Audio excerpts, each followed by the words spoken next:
Mark Sham, why should the hair industry give a shit about coming to a happiness workshop?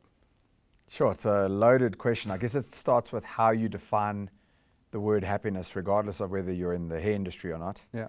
I think that if you take a look at what's been happening over the last 2.5 years, with the impacts of COVID, people's mental health has taken a knock. But beyond that, mental health is something that's spoken about like almost in an embarrassed way. And a lot of what we're seeing by the data is that people are going through a really hard time, and we're living in the most complex time to be alive, regardless of what you do for a living, regardless of whether you're male or female, what country you live in. And people weren't taught to deal or prepare for this complexity. And a lot of what we need to be doing simply wasn't taught to us. And so I think that it's become really important as we live in a very complex world with incredible demands on people, that they need to start learning how to be happy. The way we define happiness, my definition, because many people have different definitions, is I don't think of happiness as the feeling, like the emotion of it, because it's fleeting. You can't feel happy all day, all night. So it's more about how do you learn to acquire the mental tools and the emotional infrastructure to deal with the complexity of life. That's my version of happiness. And I don't think happiness is in the knowing. Most people have the knowledge of how to be happy. It's in the doing, and this is where you see most people fall flat. So the happiness workshop for me is a culmination of my life's work. I'm a speaker, an entrepreneur, and I'm an ever observer of the world. And I think I have a knack for articulating in simple terms, but in ways that make people see it a different way. How the average human can become a happier version of themselves. And I think now's the best time ever for people to learn how to be happier versions of themselves. No, and that's I mean, a big thing of why, just to give a bit of a backstory, and it's great to be doing this interview with you. I know we've had some challenges in scheduling, etc. And the concept came about for us was, I'd seen your suits and sneakers. I'd been to a few when that was still happening back at was CTICC at the Sandton Convention Center. Yes. So I'd been to a few of the events, and I loved the speakers that you chose, and the guys were always so real, and there was purpose to what they were saying, and there was practicality to it. Because a lot of the times I feel that the guys you watch on YouTube, and there's a lot of good, brilliant speakers out there, but they don't always relate to the everyday person, right? And when this whole thing started, and a bit of a backstory for everyone is that when we started, we had this idea of, I was actually desperate. I was looking for something to do with my team to build more of awareness around the mental health. So, I started a journey last year with a business coach, and I find it so important because my mental health was really taking strain. I changed jobs during the pandemic, and I've been in the industry for almost a decade now.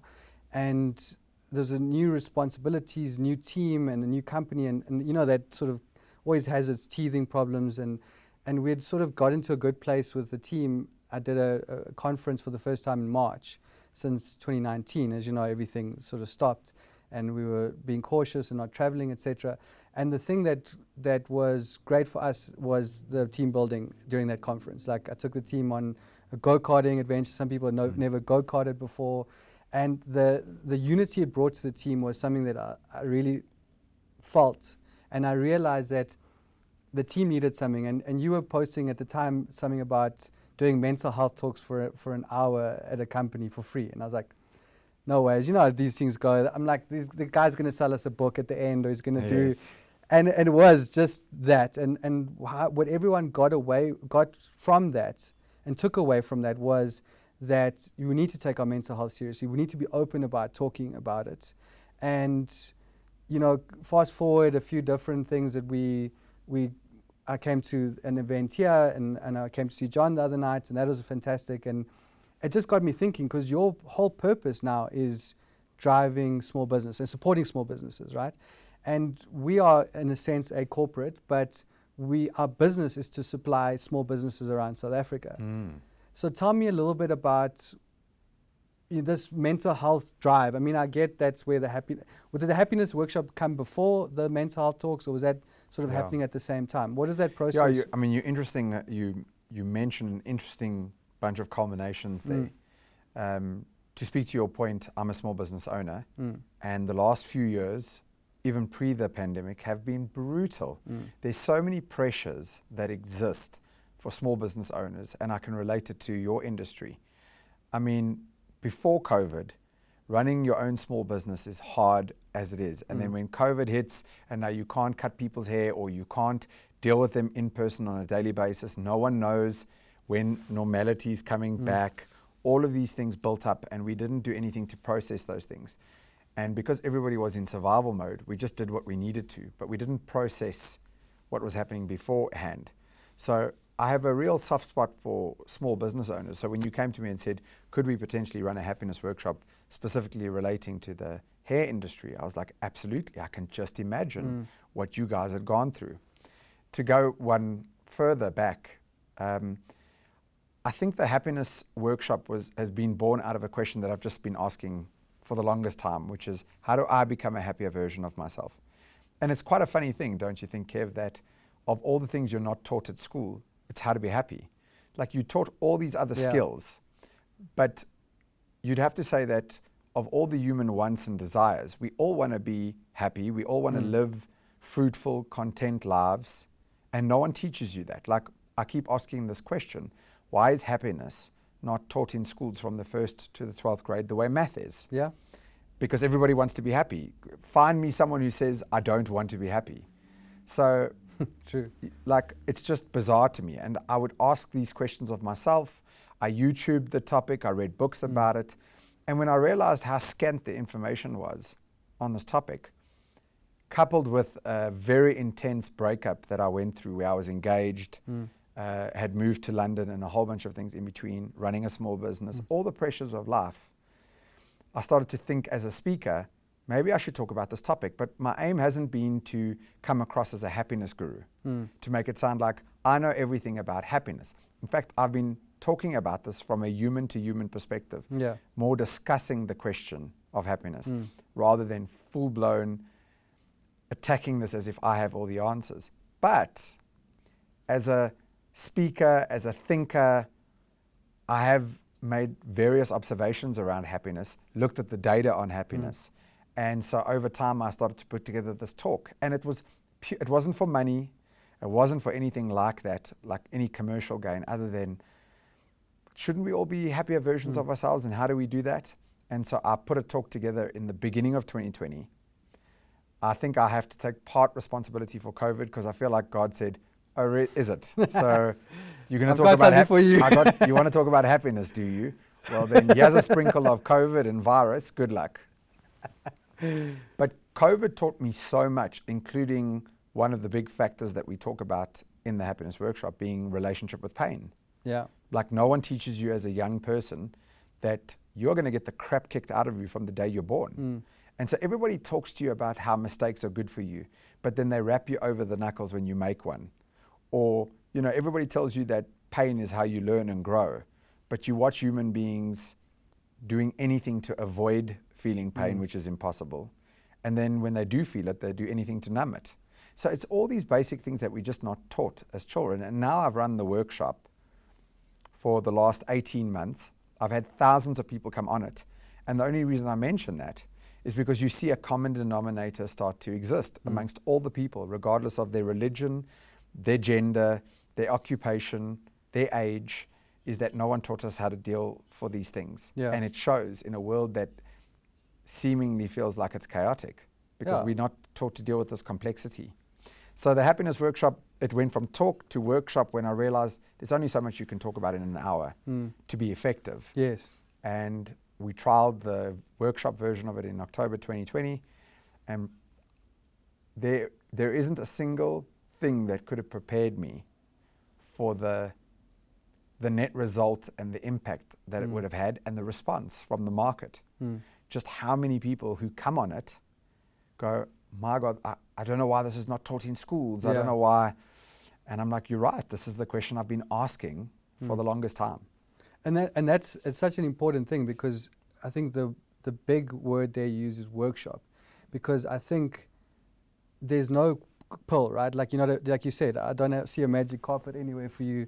There's no magical lamp that you're going to rub that's just going to make us happier. And attending this isn't necessarily guaranteed that either.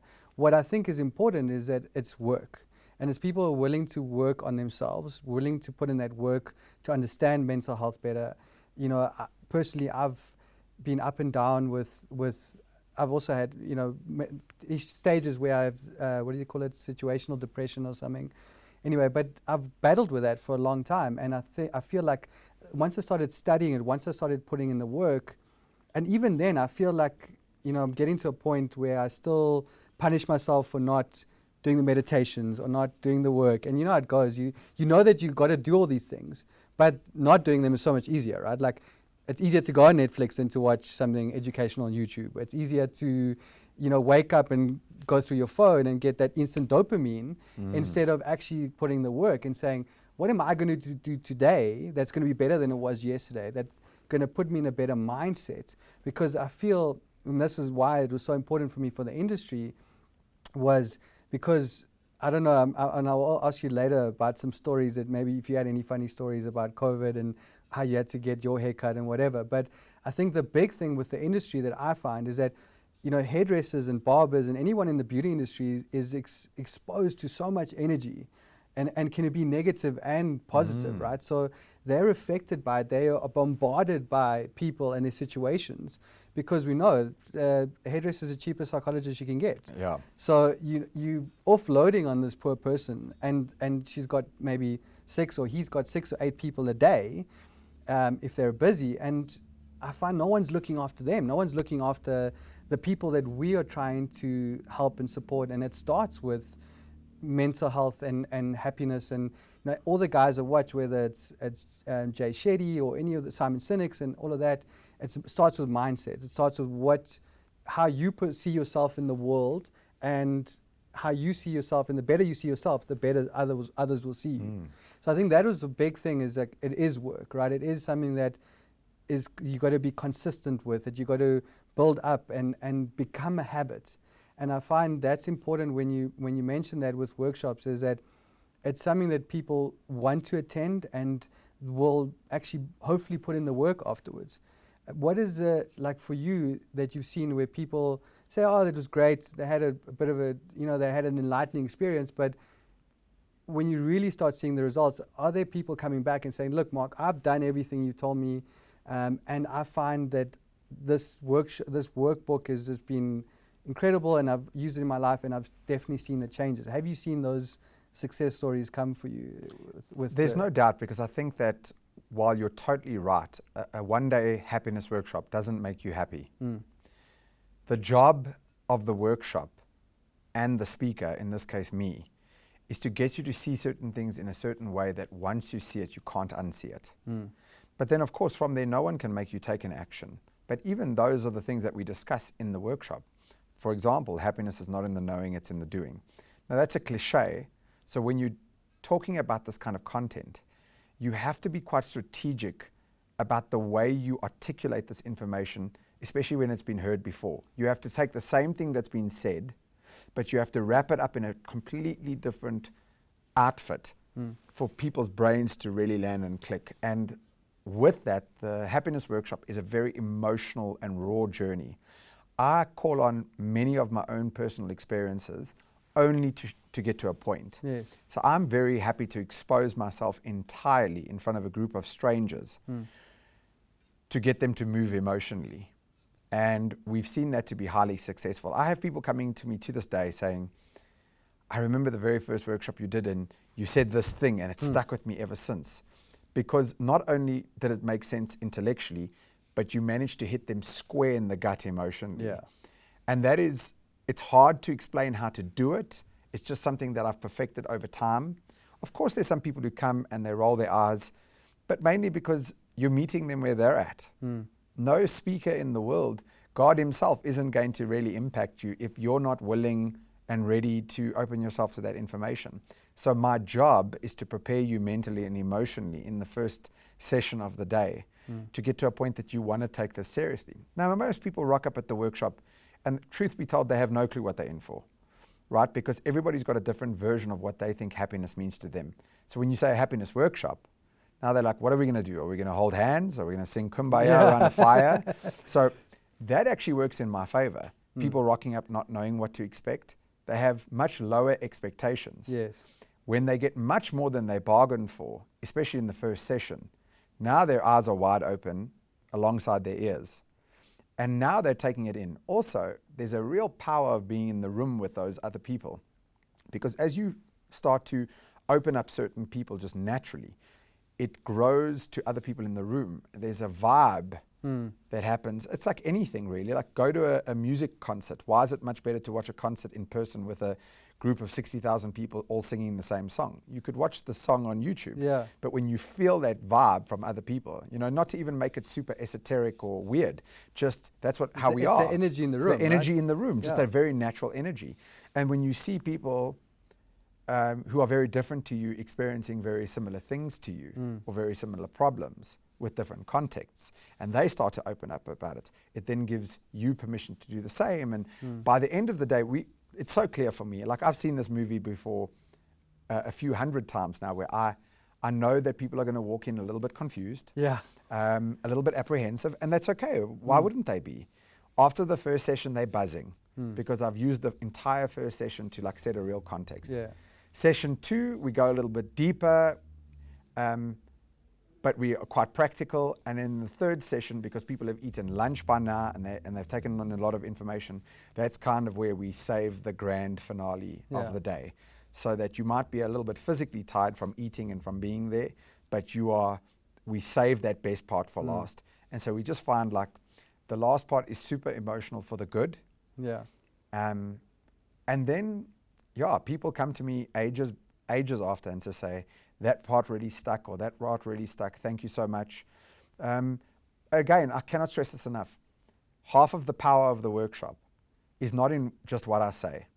It's in the fact that people were actually willing to take the time, sit their asses down and dedicate a certain amount of time to going deep into a topic rather than speaking broadly about a topic. Because that's half of the issue with human beings. We think in glances. We talk about things on a very surface level and we get surface level results. The beauty of a full one-day workshop where the entire day is dedicated to this topic, discussing it, workshopping it, interacting with other people around this topic, is you go deep for the good. And that alone, just that dedication to the time, is so powerful for people, and it has a lasting impact. Because again, my question to you, Kev, is when was the last time most people went on a happiness workshop? It's not something that happens. No, never. So just dedicating a certain amount of time uninterrupted, going into that topic, is its own power. Then I do think I bring a certain flair, and I only say that on the back of experience. I've seen this movie before, I've hosted it. And the final point I want to add to it is that, we do this for corporates all around the country. The greatest compliment we get is not in the form of what people say, it's what they do. It's that most companies just keep booking us back. Do it for this division, do it for our exec team. So they do it with you, and they think this is so much gold that they're willing to pay an incredibly high price to bring you back over and over and over. And there's a power in vulnerability, and I think especially when we talk about concerts in a broader sense, right? Because everyone's feeling the energy, everyone's feeling the vibe. You will most likely, pretty much always, unless you're dragged to a concert with your girlfriend or whatever, that you maybe don't want to see, is that you want to be there. You know the music. And the same with being in a happiness workshop. We talk about power of vulnerability, power of everyone sort of coming together, understanding. I've always loved the saying is like, we're not always necessarily in the same boat, but we're in the same ocean. Yes. We're all dealing with the same things. We talk about the macroeconomic factors, and we were talking about it earlier, load shedding coming back and all of these things that affect our small businesses everywhere. On another level. And it's insane because first of all, we accept it, right? That it's part and parcel of life, which we don't necessarily have to do, but that's a topic for another day. I think what we'd have to do is change the mindset and say, okay, these things are happening to me. What am I going to do differently to now understand that I can't, I'm not in control of Eskom, I can't control load shedding, I can't control the fact that inflation's through the roof, I can't control the fuel prices.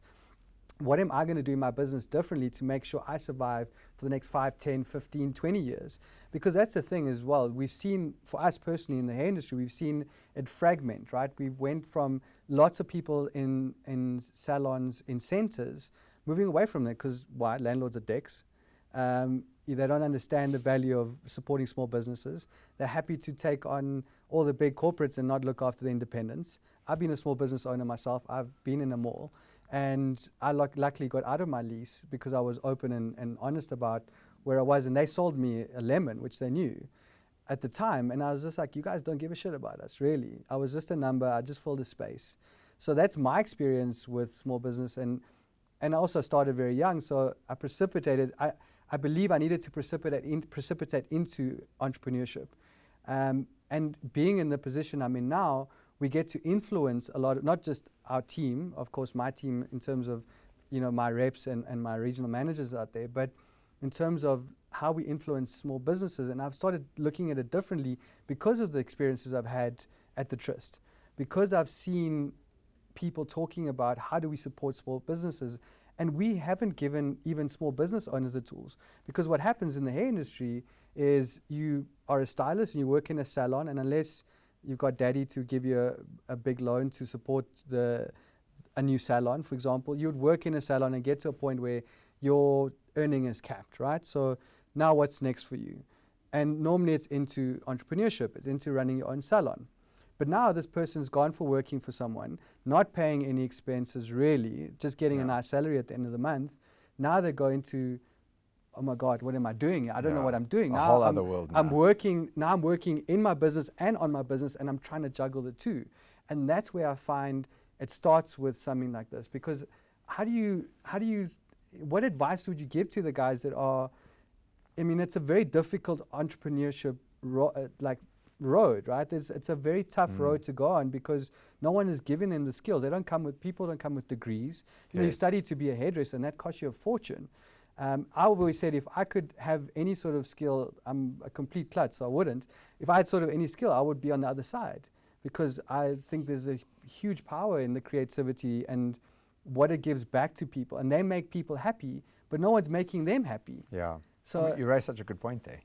Well, look, I think that's what puts me in a good position here. I'm a small business owner first. Yeah.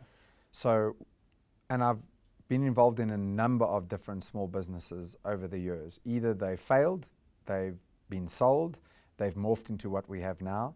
But I've run, there's a point in my life where I felt like one of those salesmen on the side of a corner. I could sell you a Rolex from this pocket, and I could sell you a tomato from this pocket. So I have been down that road. Two, I actively work with small businesses across the board, and we supported many of them. So I'm privy to many of the experiences and the pain points that they experience. Yeah. So I think that helps me here. And then lastly, I'm well versed in this topic of happiness, certainly getting the points across. Yeah. So I think that that's where it's beneficial. And I think the way you've set this up is correct. The heart of this is, how do we run something for these people? Because they're always looking after other people. How do we look after those people who look after other people? I think that's a worthy cause. And that's why when you came to me with the idea, I jumped on it. I think sometimes you shouldn't always do things for commercial gain. You should do it because it's good for the system. I think that this is good for the system. So, there's so much advice, but I think that in order to get into that advice, you have to go down deep. Because again, what could I tell you in an hour just about small business? You understand the complications of running and owning a small business. It's a whole kettle of fish that's different from I still have PTSD from it, dude, to be honest. And that's why I don't look down on people who have jobs in any way. I say this often. I simply say that if you've never been an entrepreneur, if you've never run a small business, you have no clue what you're talking about. In this instance. You just don't understand the journey. I suppose parents would say the same thing. You can imagine what it's like to be a parent, but until you have your own kids, and it goes for many other things. You can't watch YouTube and learn how to ride a bicycle. You only figure it out when you're on the bicycle. So that's a lot it's like watching someone else try to balance themselves on a bicycle. You watch people struggling and it feels hard, it looks hard, but you don't know what it's like until you get on the bicycle. I think this is the same here, and I think that since your work is deeply connected to your happiness, because you spend the majority of your time and the best part of the day working on this thing, its success or failure and how you deal with all of that has a direct impact on your mental health state and your happiness. And so this is a big part of what we discuss in this. Yeah. Like, let's not negate the fact that from the second you wake up in the morning, everything you're doing is in preparation for work, then you do the actual work, and then everything after that is winding down from work and prepping for the next day. So work pretty much takes up the majority of your waking day. And let me just jump in there, because I think that you've touched on something that's very important, I find, because we spoke about you coming on board with this project of mine, and it literally just came to me as like, I need to do this. This is something I felt a huge passion, and something that I'd seen us all going back to. We do a lot of educational seminars in our industry. We do, where days, it's normally on a Monday, because most hairdressers are closed. So we do it on a Monday, and there's a lot going on, and I was just seeing the industry being bombarded, and it's great to see. I love seeing full houses of people wanting to learn, being hungry to learn. But and people are investing in themselves, and that's where I said, but shouldn't you be investing in you as well as a person? Because that's the big thing, is I don't think entrepreneurs do that. They are so worried, and I've been there, where I paid my staff before I paid myself. I did all of these things where I thought this is the right thing to do, and I was trying to fill from an empty cup, right? Yeah. And you get to a point where I see it with hairdressers now, with salon owners specifically. They're trying to fill from an empty cup. They're trying to give so much, but they haven't invested in themselves. They haven't taken time off. They haven't worked on things that are important to them. They haven't delved deep into understanding the team and the people that they have below them, right, and who depend on them. And that's where I think people need to really take a time out and say, I'm going to dedicate this time to myself, because I need to be good so that others around me can be good. That is the human condition here. I mean, I'm happy to delve into this part. What we tend to do as human beings is we tend to fix the symptom rather than the cause. So it's a lot like sitting on a pin, and that pin is causing you deep pain. There's literally a pin on the chair and you're sitting on it. Yeah. And what we do is we take the painkiller instead of removing the pin. Yes. So we do this a lot. We do anything to avoid pain, and since we can't, it's impossible, we do anything to numb it. And that is part of the pain. When you go through a hard time in a business, especially with the last 2.5 years, you take your industry, right? Part of the problem was this thing came out of nowhere. We were all just figuring out what to do and how to do it, your industry included. Then, since we have no guarantee of when this thing's coming to an end and when normality, which never really existed in the first place, is coming back, we had to find these weird things. So everybody was in survival mode. That's why you had, I got my haircut, to your point, by going to people's houses on the sneak and going to Woolies and then just quickly shooting to someone. And everybody's got their story around it. Yes. And we did that just to do whatever we could to keep our head above water. That's quite a traumatic thing. Just not knowing when things are coming back, and not knowing, like you have your hands tied behind your back through no fault of your own, and you don't know when they're going to be untied. And then finally it eases up in patches, and then it was the uncertain, because then it eased up, then it's back, then it eases up, then it's back. So we've been on this emotional roller coaster for 2.5 years, and we're not kind of dealing with it, we're not processing it, we're not talking about it, we're just getting on with the show, which is simultaneously necessary, because we can't sit in the muck of this trauma the whole time. How are you going to earn money? So it's now knowing when to shift gears, when to take a little bit of time to process, when to get on with the show. And you have to do these at different times depending on where you're at. And that's why life is hard, because no one taught you how to do it when, in which circumstance. And now back to the fact that we've gone through this traumatic process in a deep way. And now, because we're just so grateful that life is getting back on, we're not treating the cause.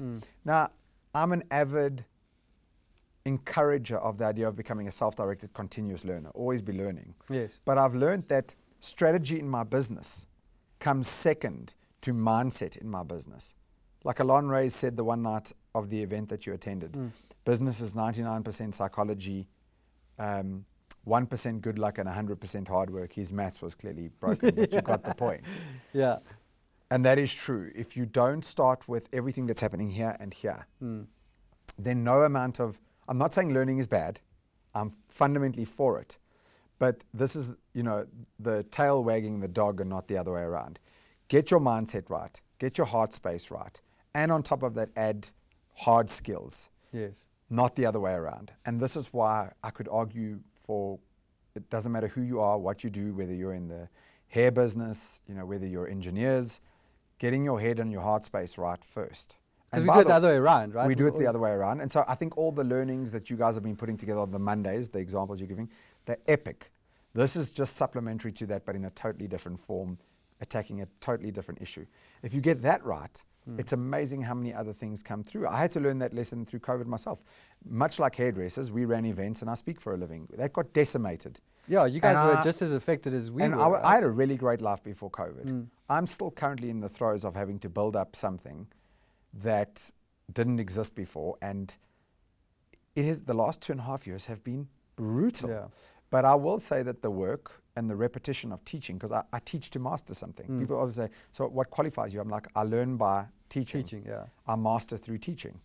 If you want to be good at something, read about it. But if you want to master something, teach it. Yeah. And so that act of that repeating that work over and over and over has held me accountable. Yeah. It's made me better. Because you've got to do the work yourself, right? It's reminded me to constantly work on the idea of having a relationship with pain. It's taught me that happiness is in the doing, not in the knowing. It's that most people want the thing, but they don't want to do the work to get the thing. Yeah. It's that we all have to face up to our fears, and you pay a heavy price for not doing so. So anybody who's watching this, let's just talk human to human. Don't fool yourselves. Don't think that you can put your foot on the accelerator 24/7 and never fill up with petrol. Yeah. It simply burns out. It runs out. No human, no matter what your brain profiling is, what your personality is like, no human can extend this on a long-term basis without paying a heavy price. Yeah, and it comes at the expense, and you start seeing it in your health. I've seen it when I'm not in a good space. I get sick more often. There's a lot of things that manifest through not looking after myself and not looking after my mental well-being. And there was like you said, I think at the beginning, there's been such a stigma about mental health, and it's becoming more and more mainstream in a sense, which is not a bad thing, right? Like we the fact that we're talking about meditation, affirmations, the fact that we're talking about happiness as a workshop in itself is huge progress, because I feel like the older generations, the guys weren't equipped. I've always said the generational gap is so big, because where we are now, in the mental state we are now, we've got to teach our kids to be able to deal with these mental issues and mental health. And our parents didn't teach us. Our parents didn't give us the skills because they had no clue. Yeah, and if you want to teach kids anything, you can't tell them. You have to show them. Yeah. So if for anything else, if someone said to me, like, what is the number one reason I should come onto this happiness workshop or do any of this type of work, it's not only for yourself. It's that if you want your kids to learn something, you need to be able to show them how to do it. You can't tell them. For example, you don't teach your kids how to have an accent. They listen to you and other people around them, and then they develop this accent. You can tell them how to speak all you want. You don't sit with your 18-month-old and say, so there's these things called nouns and verbs and consonants. You don't. They pick up from watching. They almost enter into a form of hypnosis. They learn by watching. So you want to have a happy life with your kids, you can't tell them. You have to show them. So do it for your kids, if for nothing else. Do it for your business. And of course, do it for you. Do it for you, so that right now, even in the last 2.5 years, there are businesses that got the crap kicked out of them, and there are businesses that 10x their business. Yeah. It doesn't mean that because there's a downturn or because there is load shedding or the high fuel prices or inflation, that it's just game over for everyone. There are still people right now that are thriving. Now, you could argue that a small portion of those people are lucky. I would argue the majority aren't. They're doing things differently to you despite 100%. living under the same circumstances. Yeah. That's fascinating to me. And I've seen it in my own life. We had no employees a year ago, 2 at the beginning of the year, 10 right now, and at the end of the month we'll be 15. Jeez. That's during COVID, where our eventing industry was incredibly unlucky, where speaking got jammed. So we managed to grow. So I feel like I've applied these principles. Do I get it right every day? Hell no. Am I human? Do I want to murder people on a daily basis? Absolutely. The whole point of the happiness thing is not to be happy all the time. It's about learning how to acquire the mental tools and emotional infrastructure to deal with complexity. Complexity means that sometimes I want to murder people. Then I self-regulate a little while later. Yeah. Bringing yourself back, right? It's bring yourself back. Yourself accountable. These skills. And these things are actually quite simple, but they're not obvious. If they were obvious, everybody would be doing it. I wouldn't have a job and everybody would be happy. There would be no antidepressants. Everybody would be killing it at work. And on the last point that you were mentioning, or the first point, is simply there is a stigma around mental health and happiness and all these things still. But it's madness to me because the best sports stars in the world have coaches. Don't you think if Djokovic, who just literally won Wimbledon, he's the best tennis player in the world, barring the fact that he can't play in half the tournaments because he doesn't have a vaccine. Like, but let's say he's the best. Why does he have a coach? Shouldn't, on the same basis, shouldn't he be embarrassed?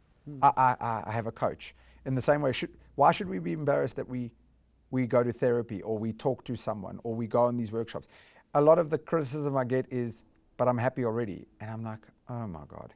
So what you're saying is that you've reached the pinnacle of happiness. Yeah. There's nothing you can learn. There's nothing you can do better to be a better, happier version of yourself.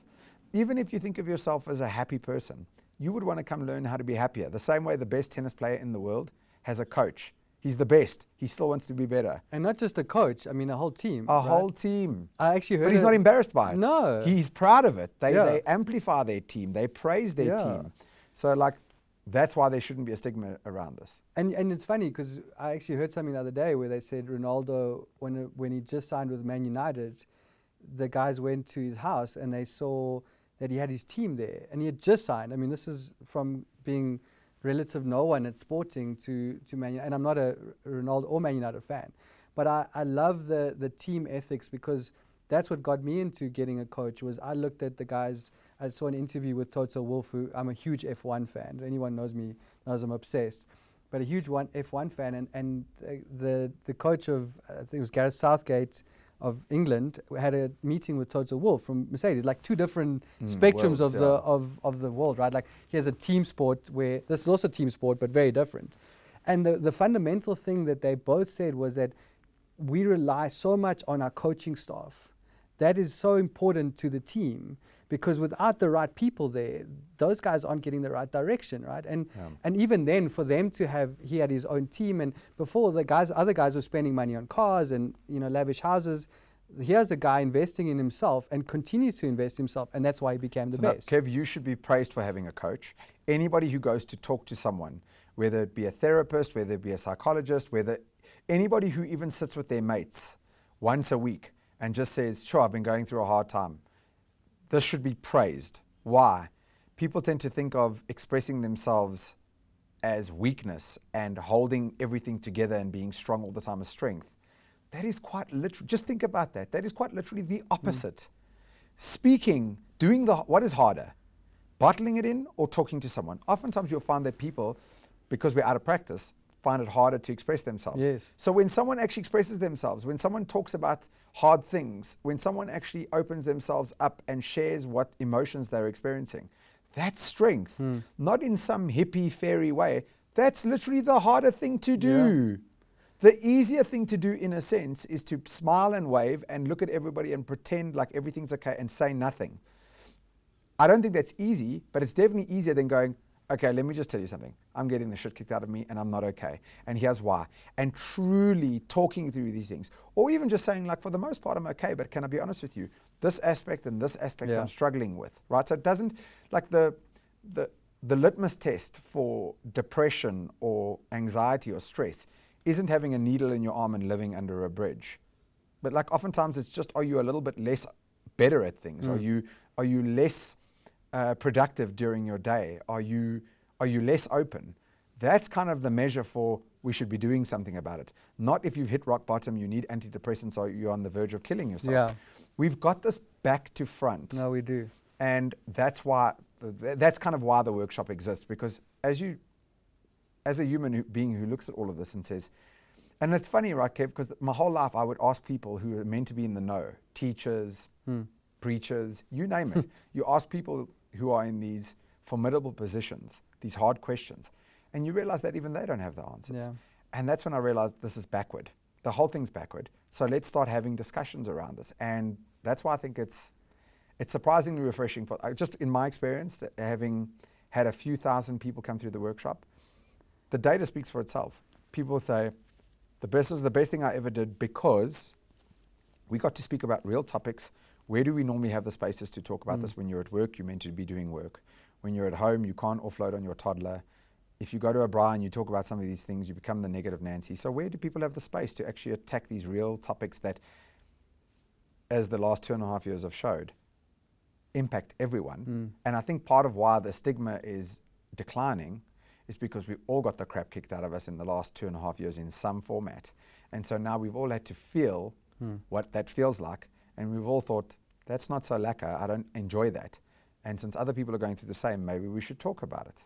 That's just it. Because I think that's a big thing, and I mean, I don't want to, we've spoken about it in depth, but I think the last thing I wanted to say about this is that we are just people, right? And that's one big leadership shift for me, is that it's not about budgets, it's not about net profit, it's not about turnover, it's not about any of that. It's literally about the people that are in my charge. And it's literally about them looking after the people in their charge. And the better we do that as human beings, the more we understand that it's about people.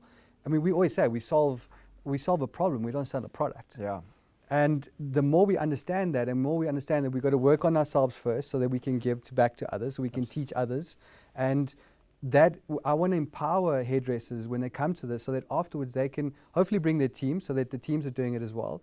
But they practice it and they take it forward into their businesses and realize that they need to look at it from both sides. I need to look at it as like, what is my turnover? I mean, there's still that, right? We still need to make money. Of course. But what am I doing to enhance the lives of my team? And it's not just with money, right? I find some of my best incentives have been days off. Or, you know, if you, like in the hair industry, most stylists don't have a Saturday. I promise you now, you offer them money, you offer them a Saturday off. They'll take that Saturday off in a heartbeat.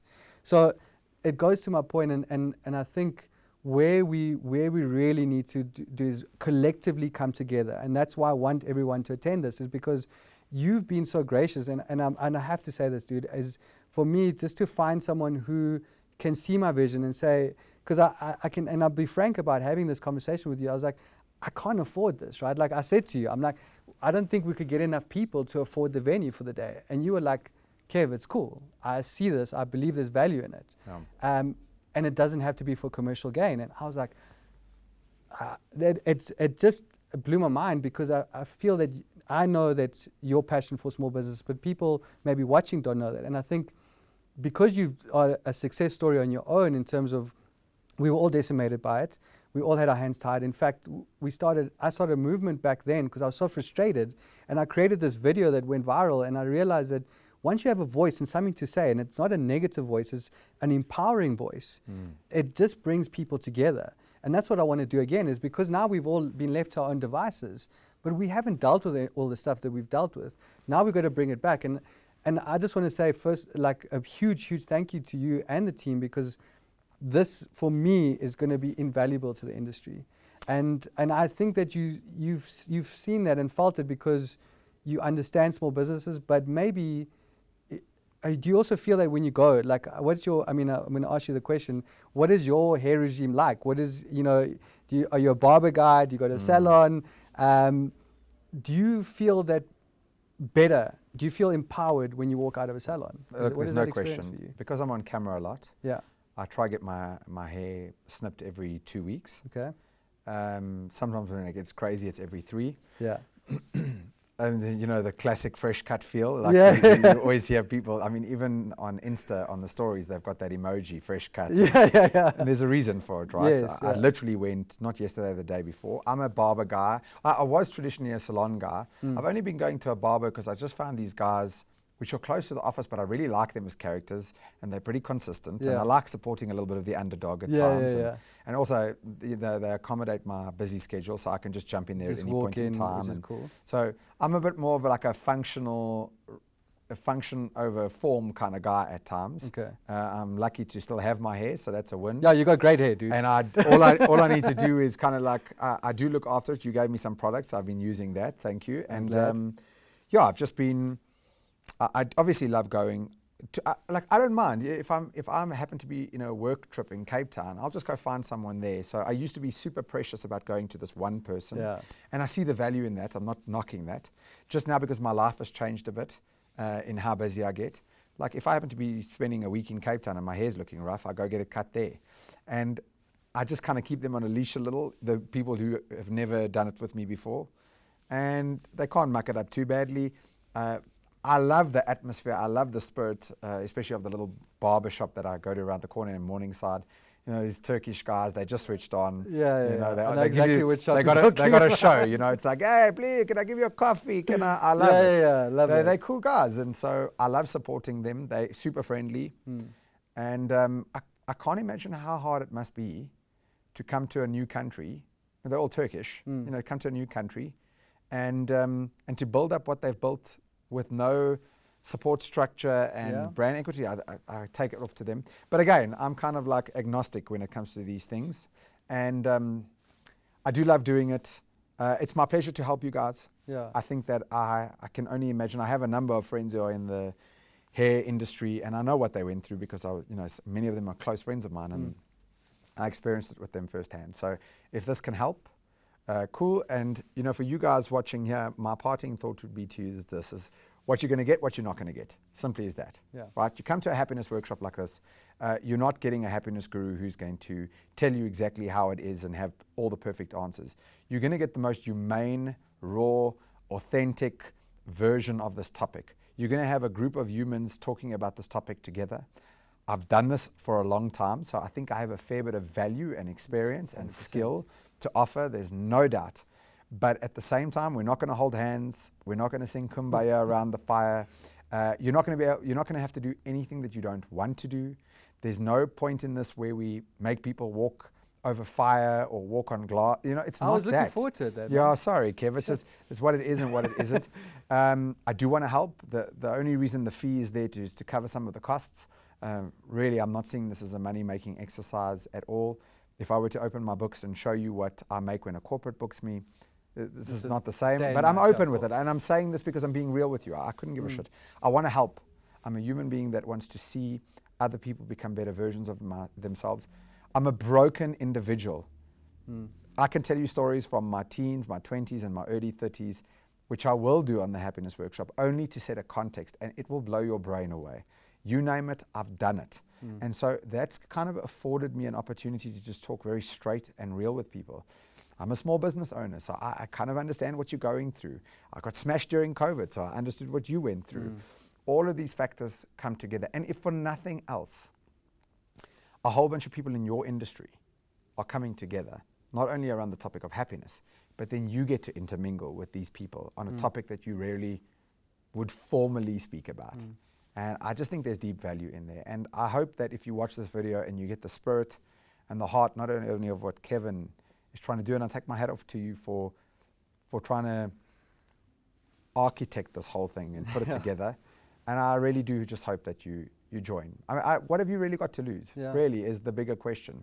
I think there's much more. There's an unlimited upside of what you've got to gain. The worst it's a case dinner out on a Friday night, guys. Let's be honest. You're spending that on a. So I just want to thank you because you're so authentic, and what you speak about is from the heart, and I love that and I appreciate that, and I know 100% that this will be so invaluable for anyone who attends, and I hope that they get this with this interview. I'm glad I got to interview you, and I said to you at the beginning I was very nervous because it's not often I'm in the space where I get to interview people, but thank you, man, because I think I can't wait for the 5th of September. I know it's going to be an incredible event, and hopefully we get to do this around the country at some point as well. But yeah, thanks again, and I'd really just like echo what you say. This is, what have you got to lose? You literally just have to attend. It's going to be a game changer for you. I can promise you that. And if for anything else you would take 1 or 2 things out of it, that's great. If not, the food will be cool. So, at the end of the day, there'll be something, right? Yeah. So, yeah, thanks again, man. I really appreciate it. You did a cracker job, Kev. Cool. So, see you guys on the 5th of September. See you then. Cheers.